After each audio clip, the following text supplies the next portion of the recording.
সুপ্রিয় দর্শক, ইউনূসের জন্য ধেয়ে আসছে ভয়ংকর বিপদ এবং বাংলাদেশের জন্য ধেয়ে আসছে অন্ধকার এক সময়ের। বাংলাদেশ কি এই অন্ধকার গহ্বরের দিকে এগিয়ে যাচ্ছে? যে দেশে বিপ্লব হয়েছিল সাম্য আর ন্যায় বিচারের আশায়, সেই দেশ আজ মব জাস্টিস বা গণপিটুনির অভয়ারণ্যে পরিণত হয়েছে।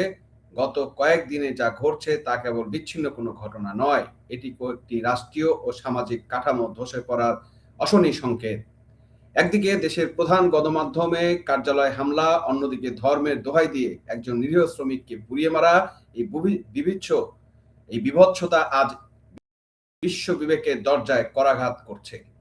জাতিসংঘ থেকে শুরু করে ব্রিটিশ পার্লামেন্ট, মার্কিন কংগ্রেস, সব জায়গা থেকে আসছে চরম হুঁশিয়ারি। আজকে এই ভিডিওতে আমরা বিশ্লেষণ করব আন্তর্জাতিক মহলে চিঠি, তিনটি শক্তিশালী চিঠি প্রতিবেদন যা বর্তমান অন্তর্বর্তী সরকারের ভিত নাড়িয়ে দেওয়ার জন্য যথেষ্ট। কেন আইরিন খান বলছেন সরকার ব্যর্থ? কেন ব্রিটিশ এমপি টম মরিসন বাংলাদেশের বিচার ব্যবস্থা নিয়ে প্রশ্ন তুলছেন? আর কেন মার্কিন কংগ্রেস টম সুজিও সরাসরি মার্কো রুবিওকে চিঠি দিয়ে লিখলেন? তথ্যের গভীরে গিয়ে আজ আমরা সত্যটা সামনে আনার চেষ্টা করব। শেষ পর্যন্ত থাকুন, কারণ আজকের আলোচনায় আপনার নাগরিক নিরাপত্তার সাথে জড়িত। দর্শক, খেয়াল করুন, শুরু করা যাক জাতিসংঘের মানবাধিকার বিষয়ক বিশেষ দূত আইরিন খানের বক্তব্য দিয়ে। গত মঙ্গলবার জাতিসংঘের মানবাধিকার হাই কমিশনের দপ্তর থেকে একটি প্রেস বিজ্ঞপ্তি প্রকাশ করা হয়েছে। সেখানে যে ভাষা ব্যবহার করা হয়েছে তা যে কোনো গণতান্ত্রিক সরকারের জন্য অত্যন্ত লজ্জাকর। আইরিন খান সরাসরি অভিযোগ করেছেন যে বাংলাদেশের সংবাদ মাধ্যম ও সংস্কৃতি কেন্দ্রের উপর যে মব হামলা হয়েছে তা হাওয়া থেকে ঘটেনি। তিনি স্পষ্ট ভাষায় বলেছেন, বিচারহীনতা দূর করতে এবং সংবাদ মাধ্যম ও শিল্প সাহিত্যের স্বাধীনতা রক্ষায় অন্তর্বর্তী সরকারের ব্যর্থতা এসব ঘটনার পথ তৈরি করেছে। রেফারেন্সটা লক্ষ্য করুন, 2024 সালের জুলাইয়ের অভ্যুত্থানের কুখ্যাত তরুণ নেতা শরীফ ওসমান বিন হত্যাকাণ্ডের পুঁজি করে একদল সুযোগ সন্ধানী জনতা ঝাঁপিয়ে পড়ল প্রথম আলো, ডেইলি স্টার আর ছায়ানটের উপর। নিউ এজ পত্রিকার সম্পাদক নুরুল কবির পর্যন্ত নিস্তার পাননি। আইরিন খান সতর্ক করে দিয়ে বলেছেন, জনরোষকে যদি সাংবাদিক ও শিল্পীদের বিরুদ্ধে অস্ত্র হিসেবে ব্যবহার করা হয় তবে দেশ এক ভয়ঙ্কর অন্ধকার সময়ে প্রবেশ করবে। আসুন আমরা একটু আইরিন খানের সেই বক্তব্যটা দেখে আসি যে উনি কি বলেছেন। এই মব আক্রমণগুলো হাওয়া থেকে ঘটেনি, জাতিসংঘ বিশেষজ্ঞের ক্ষোভ। আজকের পত্রিকায় তার এই বক্তব্যটা কিন্তু বের হয়েছে। দেখেন কি বলেছে প্রথম আলো। দ্য ডেইলি স্টার কার্যালয় এবং সায়ানট ভবনে সম্প্রতি হামলার ঘটনায় তীব্র নিন্দা, গভীর উদ্বেগ প্রকাশ করেছেন জাতিসংঘের মতামত ও মত প্রকাশ স্বাধীনতা বিষয়ক স্পেশাল র্যাপিটিয়ার আইরিন খান। এসব ঘটনার সঙ্গে জড়িত ব্যক্তিদের দ্রুত তদন্ত এবং বিচারের আওতায় আনার জন্য বাংলাদেশি অন্তর্বর্তী সরকারের প্রতি আহ্বান জানিয়েছে। মঙ্গলবার জাতিসংঘের মানবাধিকার বিষয়ক হাই কমিশনের দপ্তরের ওয়েবসাইটে প্রকাশিত এক সংবাদ বিজ্ঞপ্তিতে বলা হয়, বাংলাদেশের শীর্ষস্থানীয় গণমাধ্যম ও একটি গুরুত্বপূর্ণ সাংস্কৃতিক কেন্দ্রে মব বা উশৃঙ্খলতার জনতার হামলা অত্যন্ত উদ্বেগজনক। সরকার অবিলম্বে কার্যকর ও স্বচ্ছ পরিচালনা করে অপরাধীদের জবাবদিহিতায় আনতে হবে। বিজ্ঞপ্তিতে উল্লেখ করা হয়, 2024 সালের জুলাই অভ্যুত্থানের প্রখ্যাত তরুণ নেতা শরীফ ওসমান বিন হাদির প্রকাশ্য দিবালোকে হত্যাকাণ্ডের পর দেশ জুড়ে বিক্ষোভ শুরু হয়। ওই বিক্ষোভের ধারাবাহিকতা দ্য ডেইলি স্টার এবং প্রথম আলো কার্যালয় এবং ছায়ানটের ভবনে অগ্নিসংযোগ ও ভাঙচুর চালায়। একই সময় নিউ এজ পত্রিকার সম্পাদক নুরুল কবিরের উপরে হামলার ঘটনা ঘটে। আইরিন খান বলেন, এই মব আক্রমণগুলো হাওয়া থেকে ঘটেনি, বিচারহীনতা দূর করতে এবং সংবাদ মাধ্যম ও শিল্প সাহিত্যের স্বাধীনতা রক্ষায় অন্তর্বর্তী সরকারের ব্যর্থতাই এসব ঘটনার পথ তৈরি করেছে। শরীফ ওসমান বিন হাদির পরিকল্পিত হত্যাকাণ্ডের পাশাপাশি তার মৃত্যুর ঘটনার পর সাংবাদিক শিল্পীদের লক্ষ্য করে সংঘটিত সহিংসতায় তিনি কঠোর নিন্দা জানান। জাতিসংঘ এই বিশেষজ্ঞ সতর্ক করে বলেন, জনরোষকে সাংবাদিক এবং শিল্পীদের বিরুদ্ধে অস্ত্র হিসেবে ব্যবহার করা অত্যন্ত বিপজ্জনক, বিশেষ করে এমন সময় যখন দেশ একটি নির্বাচনের প্রস্তুতি নিচ্ছে। এর ফলে সংবাদপত্রের স্বাধীনতা, সংখ্যালঘুদের কণ্ঠস্বর, ভিন্ন মতের উপর গুরুতর নেতিবাচক প্রভাব পড়ে, যা গণতন্ত্রের জন্য মারাত্মক হুমকি। দেখলেন আইরিন খান কি কঠোর ভাষায় কিন্তু তার এই কথাগুলো বলেছে। এবং সবচেয়ে বড় কথা হচ্ছে, এই শপিং তথ্য হলো যে 5ই আগস্টের পর থেকে কয়েকশো সাংবাদিককে অস্পষ্ট অভিযোগে, মানে কোনো স্পষ্ট নির্দিষ্ট কোনো অভিযোগ নাই ছাড়া কিন্তু তাদেরকে গ্রেপ্তার করা হয়েছে এবং তাদেরকে এখনো বন্দী রাখা হয়েছে। এই যদি হয় মুক্ত গণমাধ্যমের নমুনা, তবে সামনে যে অবাধ সুষ্ঠু নির্বাচনের কথা সরকার বলছে তার বিশ্বাসযোগ্যতা কোথায়? যখন সংবাদপত্রের স্বাধীনতা থাকে না, তখন গণতন্ত্রের মৃত্যু ঘটে। আইরিন খানের এই সতর্কতা আমাদের সেই কঠিন সত্যটাই মনে করিয়ে দিচ্ছে। এবার আসা যাক সেই ঘটনায় যা শুনলে আপনার গায়ের লোম খাড়া হয়ে যাবে। তারিখটি 18 ডিসেম্বর 2025। স্থান বাংলাদেশে ময়মনসিংহ। ভুক্তভোগী দীপুচন্দ্র দাস, একজন সাধারণ পোশাক শ্রমিক। দীপু দাসের অপরাধ কি ছিল? প্রাথমিক গুজব ছড়ানো হয়েছিল তিনি ব্লাসফেমি বা ধর্ম অবমাননা করেছেন, কিন্তু সত্য কি হলো? British MP Tom Morrison British পররাষ্ট্র বিষয়ক সচিবকে লেখা চিঠিতে যা উন্মোচন করেছেন এবং কমনওয়েলথের সচিবকে পররাষ্ট্র সচিব উল্লেখ করে যেটা বলেছেন তা শিউরে ওঠার মতো। এমপি মরিসন লিখেছেন, দীপু দাস ছিলেন তার পরিবারের একমাত্র উপার্জনকারী। তাকে প্রথমে কর্মস্থল থেকে নিরাপত্তার কথা বলে সরিয়ে নেওয়া হয়, কিন্তু পরবর্তীতে তাকে এক উত্তেজিত হিংস্র জনতার হাতে তুলে দেওয়া হয়। তাকে পিটিয়ে মারা হলো, তারপর তার নিথর দেহ একটি গাছে ঝুলিয়ে আগুন ধরিয়ে দেওয়া হলো। ভাবা যায় 2025 সালে দাঁড়িয়ে আমরা কোন মধ্যযুগীয় বর্বরতা দেখছি? সবচেয়ে বড় ট্র্যাজেডি হলো র‍্যাব নিজেই জানিয়েছে দীপু দাসের বিরুদ্ধে ধর্ম অবমাননার কোনো প্রমাণ মেলেনি। এটি ছিল নিছক একটি কর্মস্থলের বিবাদ, যাকে সাম্প্রদায়িক রূপ দিয়ে হত্যা করা হয়েছে। এমপি মরিসন তার চিঠিতে স্পষ্ট প্রশ্ন তুলেছেন, কর্তৃপক্ষের কি তবে এই সহিংসতা থামানোর সদিচ্ছা ছিল না? কেন তাকে জনতার হাতে তুলে দেওয়া হলো? এই ঘটনাটি কেবল একটি হত্যা নয়, এটি বাংলাদেশের সংখ্যালঘু সম্প্রদায়ের মনে রাষ্ট্র ও আইনের প্রতি আস্থা পুরোপুরি নষ্ট করে দেওয়ার এক সুপরিকল্পিত অপচেষ্টা। ব্রিটিশ হিন্দু সম্প্রদায়ের নেতারা আজ উদ্বিগ্ন। তারা ভয় পাচ্ছেন যে সাধারণ ব্যক্তিগত বিরোধকে এখন সংখ্যালঘুদের বিরুদ্ধে মরণাস্ত্র হিসেবে ব্যবহার করা হচ্ছে। দর্শক, আমরা সেই চিঠির একটু আপনাদের দেখাতে চাই, যে চিঠিতে উল্লেখ করা হয়েছে কমনওয়েলথের মহাসচিবকে লেখা যে চিঠি, সেই চিঠি হচ্ছে আপনারা এখানে দেখতে পাচ্ছেন যে স্পষ্টভাবেই সেই চিঠিতে কি কি বলা হয়েছে, আপনারা সেটা মনে হয় খুব ভালো করেই দেখতে পাচ্ছেন।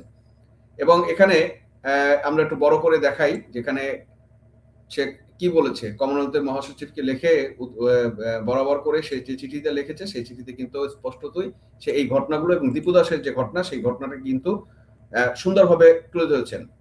আন্তর্জাতিক চাপ কিন্তু এখানেই শেষ না। আটলান্টিকের ওপার থেকে এবার কড়া বার্তা এসেছে। মার্কিন কংগ্রেস সদস্য টমাস আর সুজিও সরাসরি চিঠি লিখেছেন মার্কিন পররাষ্ট্র সচিব মার্কো রুবিওকে। সুজিও তার চিঠির ভাষা ছোট, কিন্তু এর প্রভাব বিশাল। তিনি বাংলাদেশের ব্লাসফেমি আইনের অপব্যবহার এবং হিন্দু সংখ্যালঘুদের হত্যার বিষয়ে গভীর উদ্বেগ প্রকাশ করেছেন। তিনি মার্কিন পররাষ্ট্র দপ্তরের কাছে সুনির্দিষ্ট ব্রিফিং চেয়েছেন।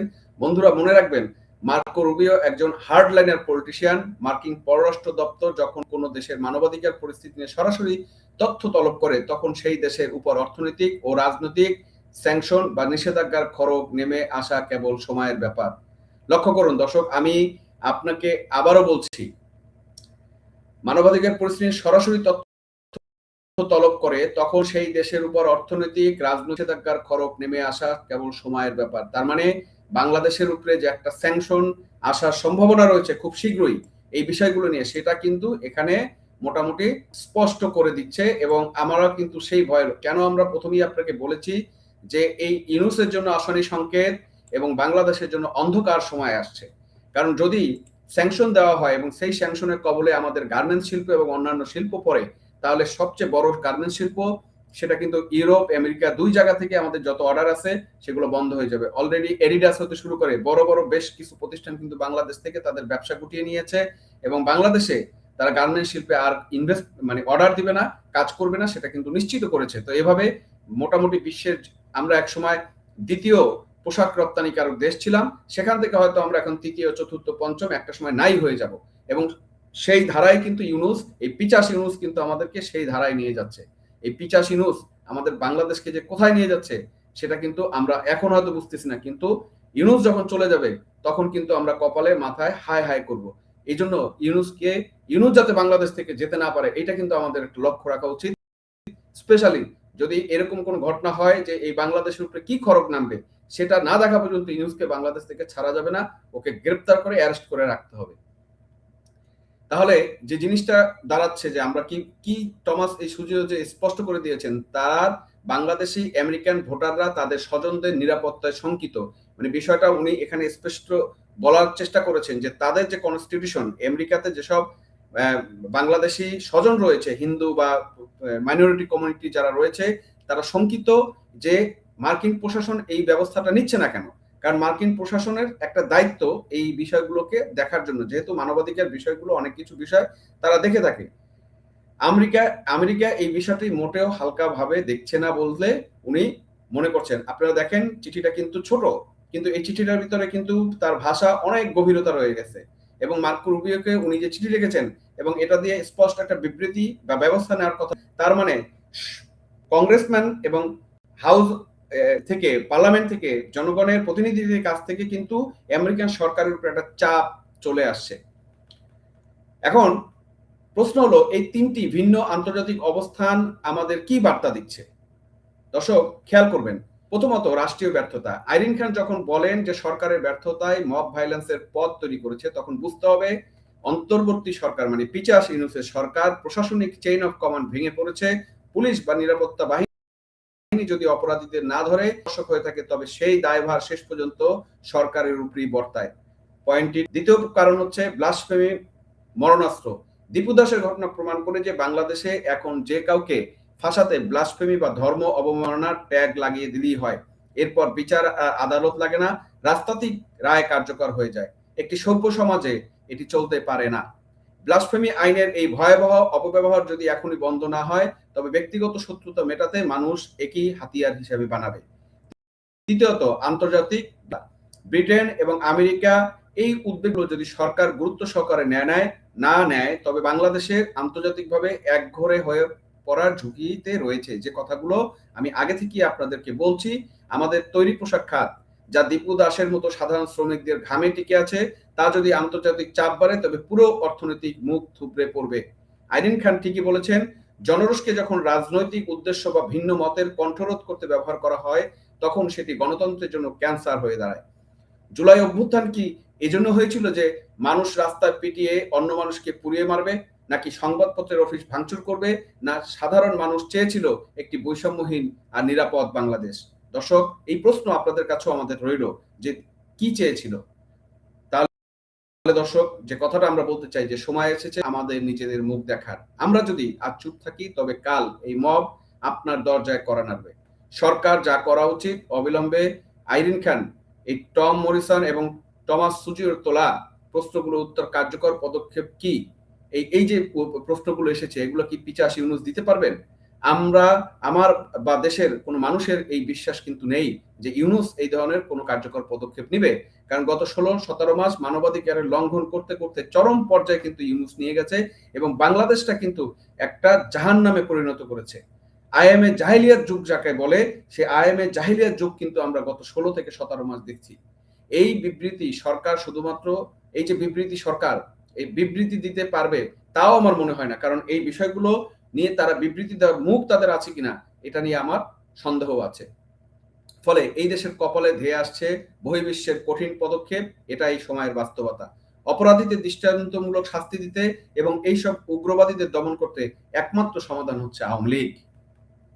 এটাই দেশের জনগণ এখন মনে করে, যাতে কেউ আর ব্লাসফেমি মিথ্যা অভিযোগ দিয়ে তুলে মত প্রকাশের দোহাই দিয়ে, ধর্মের দোহাই দিয়ে আইন হাতে তুলে সাহস না পায় এবং বাংলাদেশ থেকে এই জঙ্গিবাদ, এই রেডিক্যাল ইসলামিক, উগ্র ইসলামিকবাদ, এগুলোকে যদি আমরা ধ্বংস না করতে পারি, আমি শুধু ইসলামিকবাদ বলবো না, আসলে উগ্রবাদ সেটা যে ধর্মেরই হোক, উগ্রবাদ শুধু যে ধর্মের হয় সে না, জাতীয়তাবাদের ক্ষেত্রে কিন্তু উগ্রবাদ হয়। যে উগ্রবাদ আমরা এই যে পাঠা হাসনাত, কালাপাড়া হাসনাত, তার মুখ থেকে যেসব কথা আমরা শুনি, কূটনীতিকদের লাথি মেরে বের করে দেওয়া, এম্বাসি ধ্বংস করে দেওয়া, ভেঙে ফেলা, তারা যে ধরনের উগ্রবাদ ছড়াচ্ছে, সেই উগ্রবাদের মাধ্যমে কোনো দেশের কিন্তু কখনো উন্নতি হয় না।